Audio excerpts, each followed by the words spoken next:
प्रियांका जी आहे ती खूप लकी आहे की तिला विवेक सारखा हँडसम शिकलेला नवरा मिळालाय. हात वरती करा बघू किती लोक करतायत.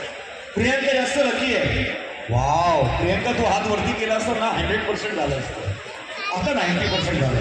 आता आपण बघूया विवेकच्या गाड्यात किती मतं जात आहेत.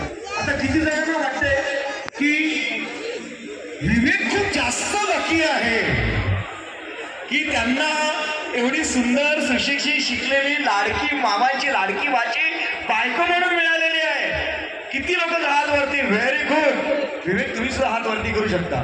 म्हणजे अरे म्हणतास क्या बात. आणि आता एक आगळं वेगळं दृश्य आपण पाहणार आहोत सगळेजण मिळून की आता किती प्रतिशत लोकांना वाटतंय की प्रशांत आणि प्रियांकाची जोडी मेडपोटची लागणार आहे. दोन्ही हात वरती पाहिजे. विवेक आणि प्रियांका या फेड फॉर इच अदर. क्या बात आहे बघा. आणि आता जोरदार टाळ्या वाजवा आणि यांचं स्वागत करूया आपण.